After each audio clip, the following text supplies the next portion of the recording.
Chaque semaine, je rencontre des personnes qui sont aidées grâce au soutien de tous les joueurs de la Loterie nationale. Aujourd'hui, j'ai rendez-vous avec Édouard qui a vécu une adolescence difficile. Il y a presque 5 ans, il a décidé de s'enfuir de chez lui. Salut Laetitia, Bonjour. enchantée, on se la Enchanté. bise. Oui, Edouard, bonjour. Alors, on a un long trajet? Ben oui, on a quand même un long trajet. Eh bien, j'attache ma ceinture alors, j'espère que t'es un bon Allez-y. conducteur. Je suis un très bon conducteur. Oui. Alors Édouard, raconte-moi donc le trajet qu'on va faire, tu le connais. J'ai fait ce trajet en fait. Pour quelle raison? Je suis de base francophone, mais mes parents, à l'âge très jeune, ils se sont divorcés. Oui. Et à cause de ça, je devais vitement passer du français à néerlandais. Et puis en 2010, en fait, j'ai perdu ma sœur à un âge d'1 an. À la maison, chez mon père, on n'y parlait plus après la mort. J'ai dû en fait vivre avec jusqu'à mes 18 ans.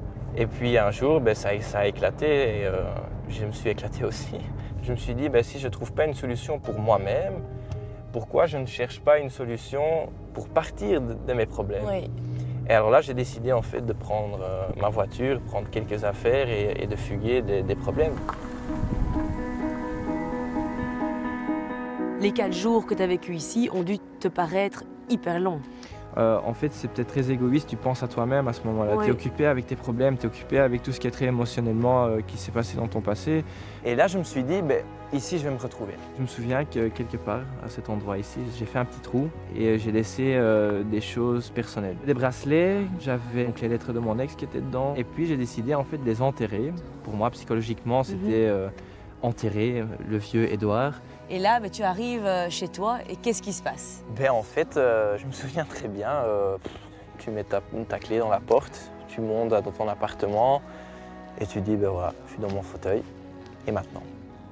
J'avais pas encore ouvert mon téléphone et à ce moment-là, il y avait, je pense, 2 patrouilles de police qui étaient devant ma porte en disant, on te cherche.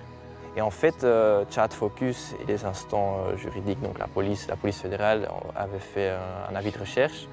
Et en fait, c'est à ce moment-là que la main est venue envers moi en disant « on va t'aider ». Tout d'un coup, tu n'étais plus tout seul. Et du coup, tu dis que Child Focus a continué à t'aider. Comment ça? En fait, ils m'ont téléphoné tout de suite. Donc, comment vas-tu? Et c'était quelles tes raisons? Et pourquoi? Et comment? Et on peut t'aider. Pas seulement vers moi, aussi vers ma mère, vers mon père.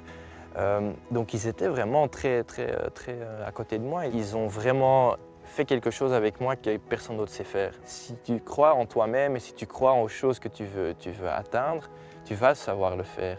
Et maintenant, on est 3 ans plus tard et j'ai ma société que je voulais avoir. Je suis très content que Chat Focus ait toujours été dans cette histoire, et encore aujourd'hui d'ailleurs. Bon, qu'est-ce qu'on fait? On dit adieu à cet endroit? Et oui, à la prochaine fois. Écoute, en tout cas, merci pour ce beau témoignage. Tu me ramènes chez moi, hein? Je te ramène chez toi. J'espère bien.